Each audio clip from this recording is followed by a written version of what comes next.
नमस्कार, मैं अजीत और आप देख रहे हैं ऑप इंडिया। एनडीटीवी की नगमा सहर और निधि कुलपति से लेकर द हिंदू तक अचानक से लगभग एक महीने पुरानी चार्जशीट को लेकर इस तरह से माहौल बना रहे हैं जैसे कि वो कल ही आई। चार्जशीट में दिल्ली के हिंदू विरोधी दंगों में एक व्हाट्सएप ग्रुप की बात की गई है जिसकी जांच हो रही है। साथ ही 9 मुसलमानों की हत्या के संबंध में कुछ हिंदुओं को गिरफ्तार भी किया गया है। ये सब उनके शो में दिखाया गया। सबसे पहला सवाल यह उठता है कि आखिर एक महीने पुरानी चार्जशीट पर आज चर्चा क्यों और किस लहजे में हो रही है। नगमा शहर के शो पर पूरे घटनाक्रम को ऐसे दिखाया गया जैसे ये ब्रेकिंग न्यूज़ हो और यह चार्जशीट तो कल ही इनके हाथ लगी, बाकी दुनिया को कुछ पता ही नहीं।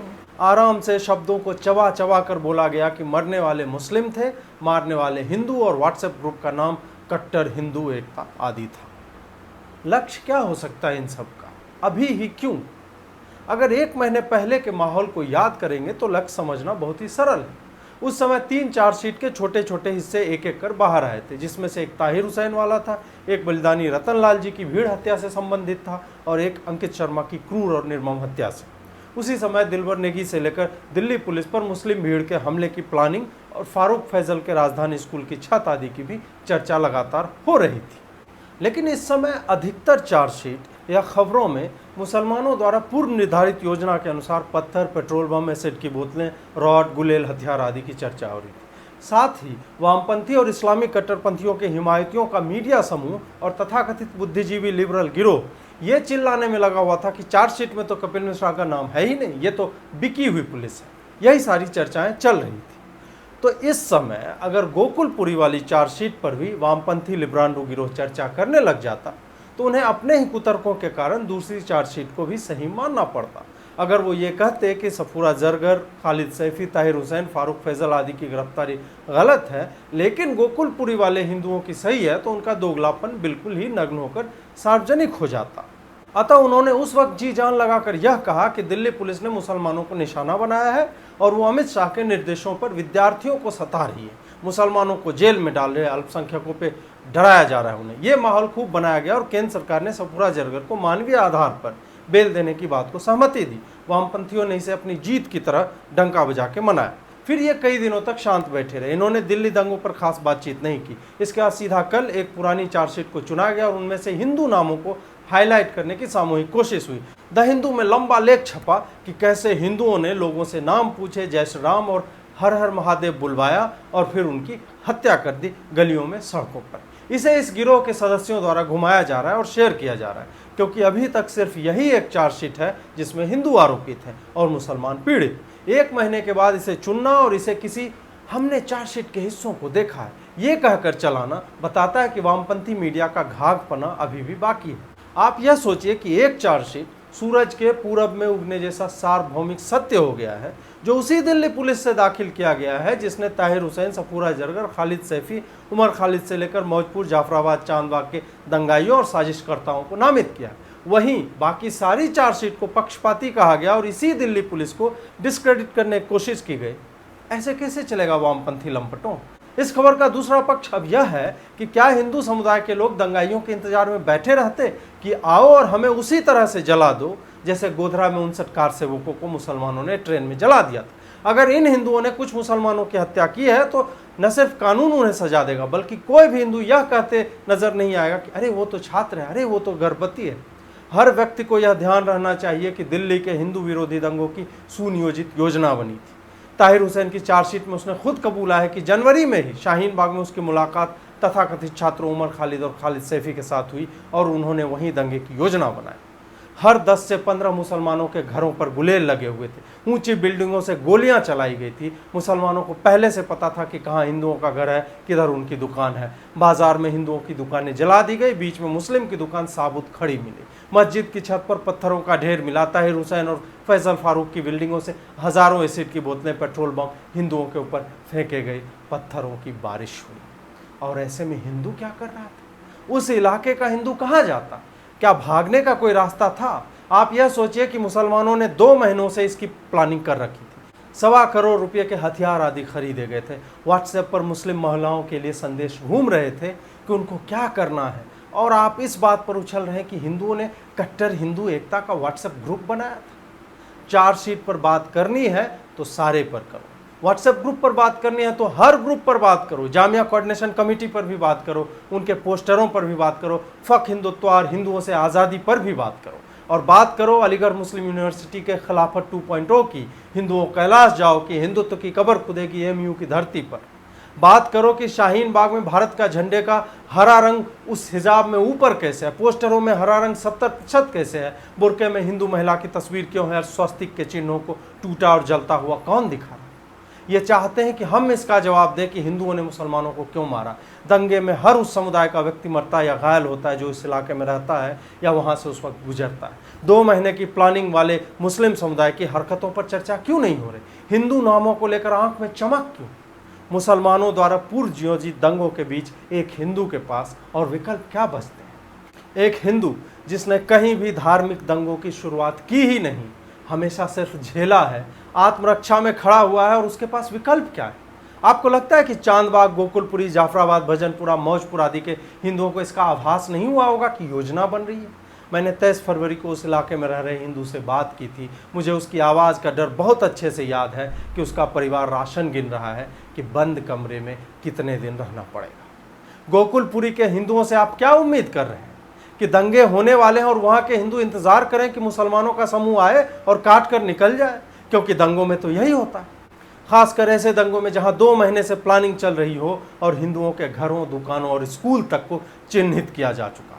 वहाँ अगर हिंदुओं ने दंगों के बीच या उससे तुरंत पहले एक व्हाट्सएप ग्रुप बना लिया तो दंगों का सूत्रधार वही हो गया। दोबारा प्रश्न वही है कि निरीह हिंदुओं के पास विकल्प क्या थे? सर झुकाकर मर जाना या फिर एक भीड़ का सामना करना और लड़ते हुए मरना? दूसरी बात, जब माहौल दंगों का होता है और जब पगलाई हुई मजहबी उन्माद से ओत-प्रोत भीड़ बंदूक, तलवार, रॉड, एसिड और पेट्रोल बम लेकर ज़मीन पर भी पीछे पड़ी हो और छतों से भी हमला कर रही हो, तो हिंदुओं के पास क्या विकल्प रह जाता है? दंगों में सोचने का वक्त नहीं होता। पूर्व नियोजित साजिश करने वाले जब आपका आना जाना, घर, दुकान, बच्चों के स्कूल चिन्हित कर लेते हैं, तब आपके पास बचाव का क्या रास्ता है? जब 2 स्कूल में से एक हिंदू का हो, दूसरा फारूक फैजल का, एक से मुसलमान अपने बच्चों को दोपहर में ही निकाल कर ले जाने लगते हैं, दूसरे की छत से ट्रेनिंग किए हुए लड़ाकों की तरह मुसलमान उतरते हैं और हिंदू स्कूल को फूंक देते हैं, तो हिंदू के पास बचाव के विकल्प क्या है? हत्या करना सही नहीं, लेकिन हत्यारों की भीड़ के सामने सर झुकाकर कट जाना भी कायरता ही है।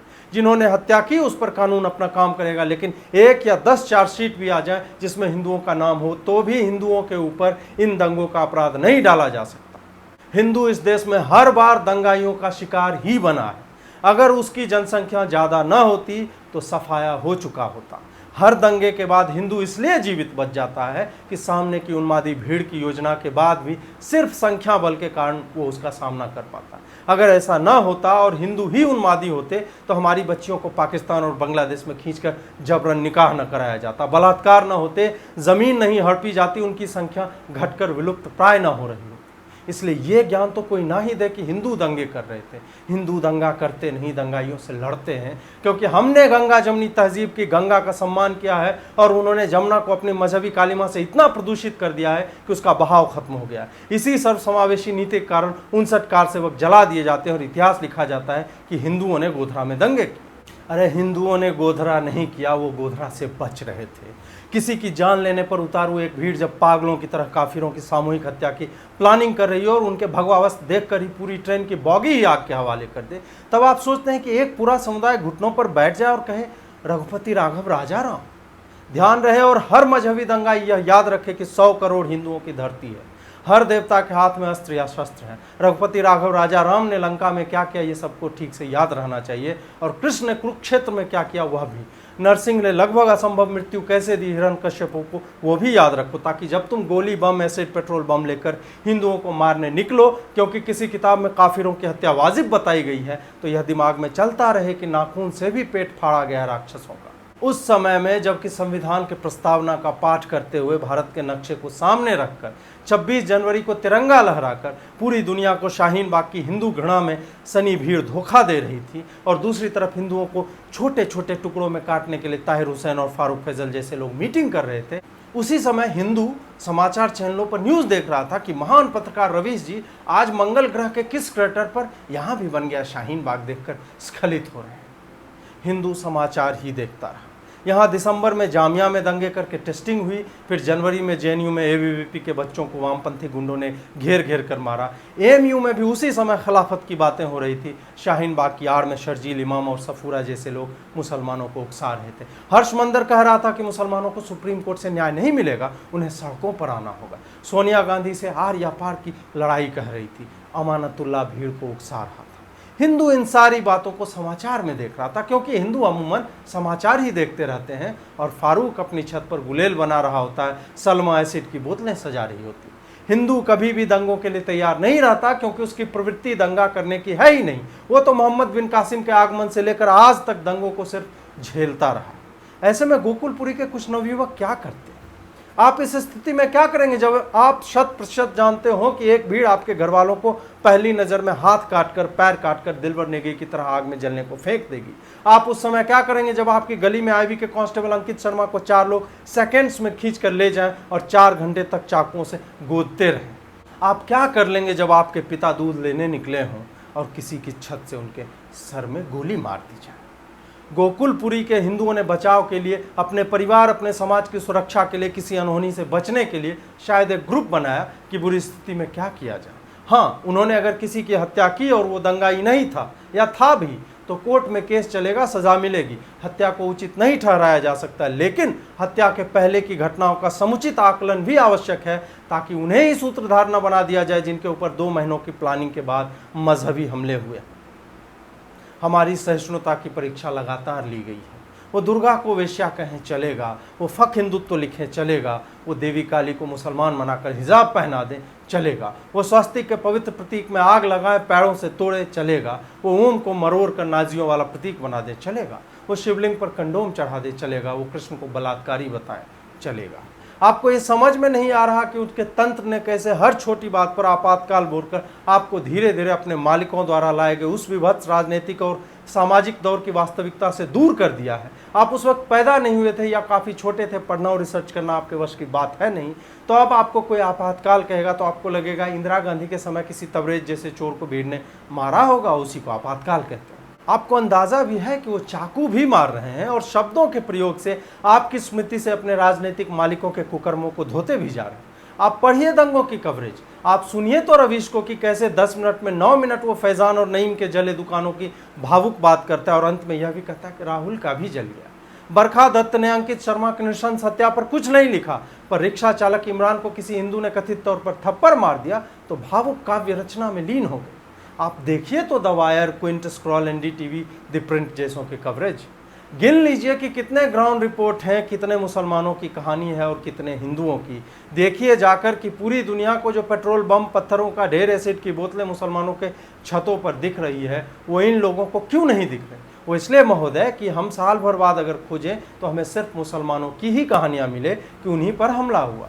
सड़कें पत्थरों से पटी हुई हैं, मस्जिदों की छतों पर पत्थर दिख रहे हैं, मुसलमानों के घर के ऊपर युद्ध लड़ने के मकसद से पेट्रोल बम, एसिड, पत्थर और आग लगाने का सामान इकट्ठा दिख रहा है। और फिर भी आपको बताया जा रहा है कि ये हिंदुओं द्वारा मुसलमानों के सफाई की साजिश है, ये मुसलमानों का पोग्रोम है, ये मुसलमानों का नरसंहार है, एथनिक क्लिंजिंग है। सबूत हमारे सामने चीख रहे हैं, लेकिन लागा सेकुलरिज्म का दाग ऐसा गहरा है कि दिमाग के तंतुओं तक पर उसकी परत चढ़ी हुई दिख रही है। सबूत हिंदुओं की लाशें और उनको मारने का तरीका है। उनको मारने के तरीके में निहित घृणा दिख रही है, आपको नहीं दिखेगी क्योंकि आप दंगा साहित्य के कवियों को पढ़ते हैं जो आज भी कह रहे हैं यार मरे तो दोनों ही तरफ के लोग। ये क्या पागलपन है?